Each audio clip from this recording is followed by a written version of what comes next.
ఓం గం గణపతయే నమః. ఐం సరస్వత్యై నమః. శ్రీ గురుభ్యో నమః. హరి ఓం. వాగర్ధావివ సంపృక్తో వాగర్ధ ప్రతిపత్తయే జగతః పితరో వందే పార్వతీ పరమేశ్వరో. ఓం జ్ఞానానందమయం దేవం నిర్మలస్ఫటికాకృతిం ఆధారం సర్వవిద్యానాం శ్రీహయగ్రీవముపాస్మహే. ఓం ఆదిత్యాయ చ సోమాయ మంగళాయ బుధాయ చ గురుశుక్రశనేభ్యశ్చ రాహవే కేతవే నమో నమః. నవగ్రహ దేవతాయే నమః. వీక్షిస్తున్నటువంటి ప్రేక్షకులందరికీ కూడా శ్రీ పరాభవనామ సంవత్సర శుభాకాంక్షలు. ఈ అంతరిక్ష జ్ఞానాన్ని ప్రసాదించినటువంటి మా యొక్క గురుదేవతలకి అట్లాగే పార్వతీ పరమేశ్వరులకి కూడా నవగ్రహాలకి నమస్కరిస్తూ, మరి ఈ పరాభవనామ సంవత్సరంలో మానవాళందరికీ కూడా, జీవరాశులందరికీ కూడా ప్రకృతి ద్వారా ఎన్నో విశేషమైనటువంటి శుభాలు జరగాలని, ఆయుర్వృద్ధి, ఆరోగ్యము, ఐశ్వర్యవృద్ధి జరగాలని, అనుకున్న ప్రతి కార్యక్రమం కూడా మానవాళికి శుభప్రదం కావాలని, అట్లాగే ఈ పరాభవనామ సంవత్సరంలో మరి నవనాయకుల్లో చూసినట్లయితే మనకి రాజుగారిగా గురుడు ఉండటం, ఆ గురుడికి రాజు పదవి లభించటం, అట్లాగే కుజుడికి మంత్రి పదవి, సేనాధిపతిగా చంద్రుడికి, అట్లాగే మేఘాధిపతి అర్ఘాధిపతిగా కూడా చంద్రుడికి 3 పోర్ట్ఫోలియోస్, అట్లాగే శుక్రుడికి 1 పోర్ట్ఫోలియో, బుధుడికి 1 పోర్ట్ఫోలియో లభించినాయి. శని భగవానుడికి మాత్రము ఎటువంటి అధికారము లభించలేదు. ఏది చూసినా కూడా నవనాయకుల్లో విశేషముగా ఎక్కువ మందికి శుభగ్రహాలకి ఆధిపత్యం లభించడం వలన శుభాలే కలగడానికి అవకాశం ఉంది. అట్లాగే వర్షలగ్న కుండలి ప్రకారము మీనలగ్నమైంది, జగర్లగ్న కుండలి ప్రకారము మిథున లగ్నమైంది.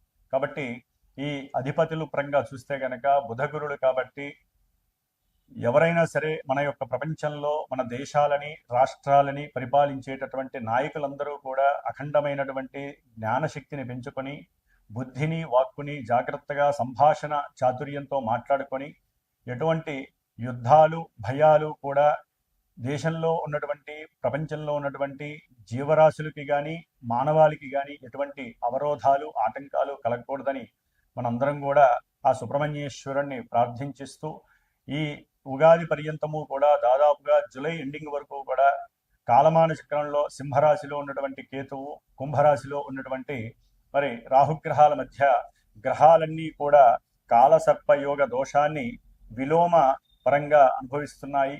కాబట్టి ఈ మధ్యలో ఎన్నో రకాలైనటువంటి ఇబ్బందులు, ముఖ్యంగా ఉగాది తర్వాత మరి ఏప్రిల్ నెల మొత్తము కూడా మే 10వ తేదీ వరకు మరి రాశి చక్రంలో మీనరాశిలో కుజశనులు కలిసి ఉండటము అనేక రకాలైనటువంటి భయాందోళనలు, ప్రమాదాలు, అట్లాగే జల సునామీలు, యుద్ధ భయాలు కూడా ఆవరించి ఉంటాయి. కాబట్టి హనుమంతుల వారి యొక్క అనుగ్రహము మనందరికీ కలగాలని అందరూ కూడా ఆ 45 రోజులు కూడా ఎట్టి పరిస్థితుల్లో శ్రీరామ రక్షా స్తోత్రాన్ని, శ్రీరామ మంత్ర జపాన్ని, అలాగే హనుమాన్ చాలీసా పారాయణ ఎంతవరకు ఎక్కువగా అవకాశం తీసుకుంటే రోజు మొత్తంలో 5 సార్లు, 11 సార్లు, ఒక్కసారైనా సరే అందరూ కూడా మన యొక్క సనాతన ధర్మాన్ని ఆచరించే హిందుత్వం ఉన్నటువంటి వారందరూ కూడా తప్పకుండా జపించండి.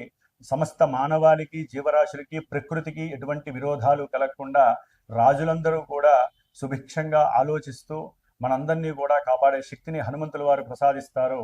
ముఖ్యంగా మనకి ఈ యొక్క యుగాది పరాభవనామ సంవత్సరం నుంచి కూడా వచ్చే సంవత్సరం వరకు ఎటువంటి గ్రహణాలు లేవు. కాబట్టి ముఖ్యంగా అధిక జ్యేష్ఠ మాసము జూన్ 1వ తేదీ నుండి కూడా జూలై వరకు ఉంటుంది.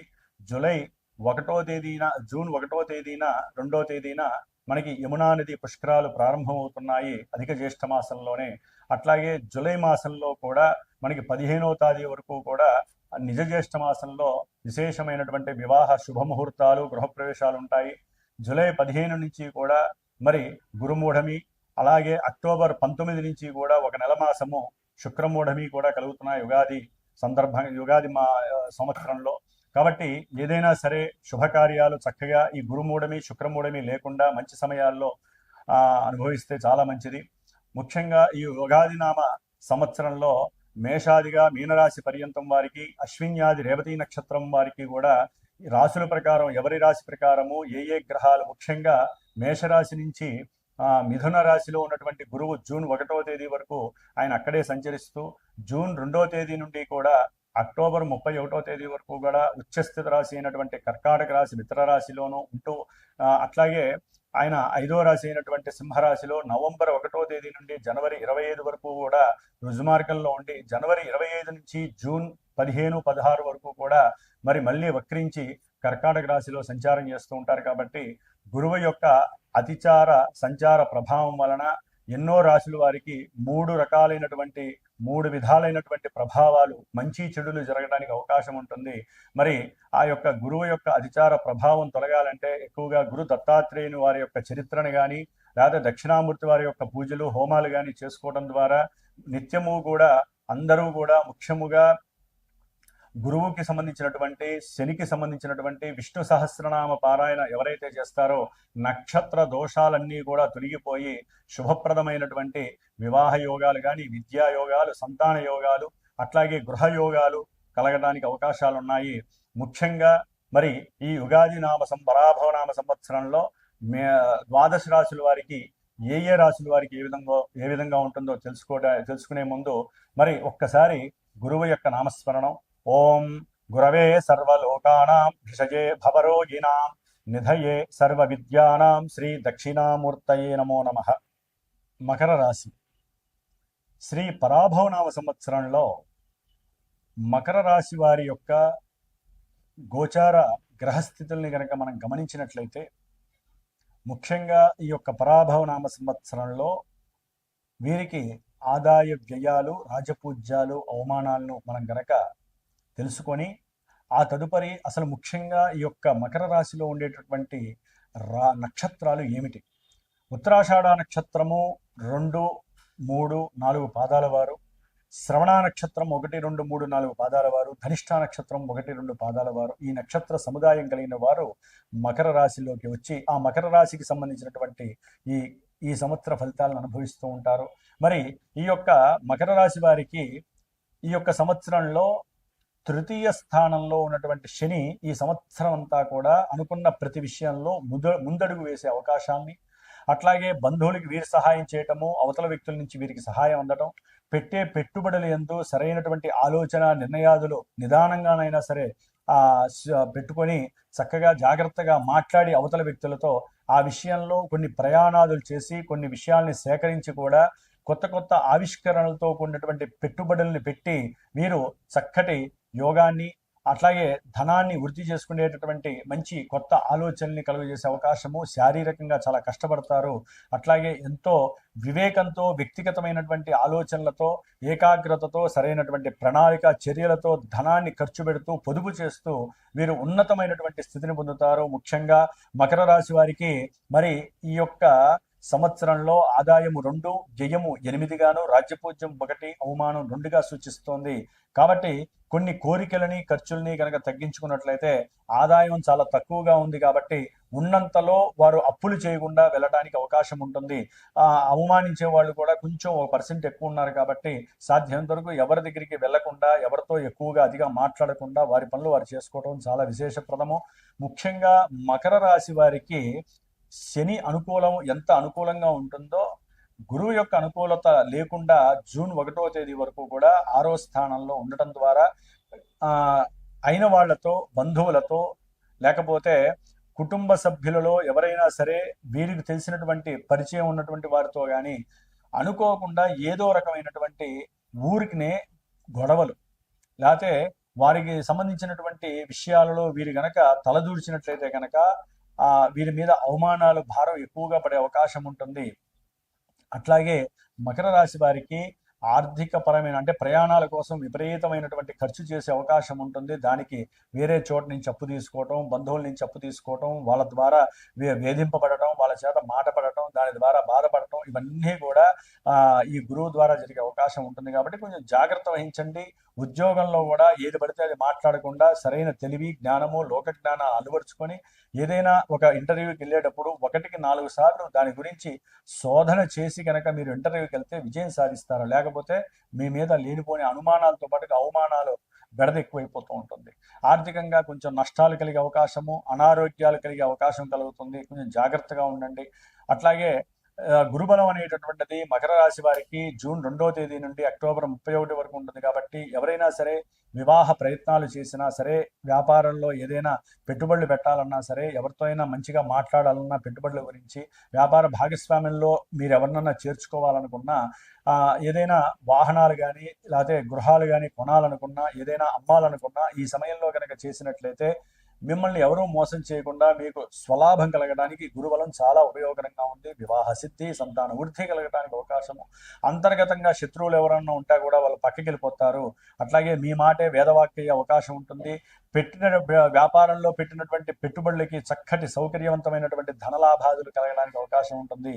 అయితే ఆఫ్టర్ నవంబర్ 1 తర్వాత గురువు అష్టమ రాశిలోకి సింహరాశిలోకి వచ్చినప్పుడు మకర రాశి వారికి కొంచెం దీర్ఘకాలిక అనారోగ్యాలు కలిగే అవకాశం ఉంటుంది. ఆకస్మికంగా తండ్రి గారి వైపు నుంచి, తండ్రి నుంచి కొంత అనారోగ్య సూచనల వల్ల ధన నష్టం కలగడానికి, ప్రయాణాలకి వెళ్ళే అవకాశాలు కలగడానికి, లేదా ఏదైనా దగ్గర ప్రయాణాలు కలిగేటటువంటి వాంఛ కలిగినప్పుడు కాస్త తీవ్రకరమైనటువంటి ప్రమాదాలు జరిగి ఆర్థిక ధన నష్టం కలగడానికి, సంతానపరమైనటువంటి నష్టాలు కలిగే అవకాశము, షేర్స్లో కానీ స్పెక్యులేషన్లో కానీ మీ ఆలోచనలకి తగ్గట్టుగా రాకుండా పెట్టిన 10 రూపాయలు పెడితే 8 రూపాయలే వచ్చే అవకాశం కలగడం, దాని ద్వారా మానసిక సంక్షోభము, శారీరక అనారోగ్యత, కుటుంబంలో సరైనటువంటి పరిస్థితి లేకపోవటం, మీ మీద నిర్లక్ష్య ధోరణి, తినే తిండి కూడా మీరు సరిగ్గా తినలేకపోవటం, వాంఛలన్నీ నశించటం, ఇలాంటివన్నీ కూడా నవంబర్ తర్వాత అష్టమ గురుడు ఇచ్చే అవకాశాలు ఉంటాయి. కాబట్టి కాస్త ఆ సమయంలో గురుగ్రహ పాశుపత హోమం చేయండి, గురుగ్రహానికి జపించండి. అట్లాగే ముఖ్యంగా బ్రాహ్మణులకి ఎవరికైనా 16 మందికి చక్కగా ఏదైనా సరే అనుకూలవంతమైనటువంటి పండ్లు దానం చేయండి. 16 పండ్లు, ఒక వస్త్రాన్ని, పసుపు వస్త్రాన్ని దానం చేయండి. ఆ అష్టమంలో ఉన్నటువంటి గురుగ్రహ దోషం మకర రాశి వారికి తొలగి ఆకస్మికంగా కొంతమందికి ఉద్యోగ లాభాదులు కలుగుతాయి, చేసే ప్రయత్నాలు ఫలిస్తాయి. ఇవన్నీ చేయడం ద్వారా మనకి శాస్త్రం సమృద్ధిగా ఎన్నో పరిష్కారాలు ఇచ్చింది. పరిష్కారాలు ఆచరిస్తేనే జ్యోతిష్యం పనిచేస్తుంది, అది గుర్తుపెట్టుకోవాలి.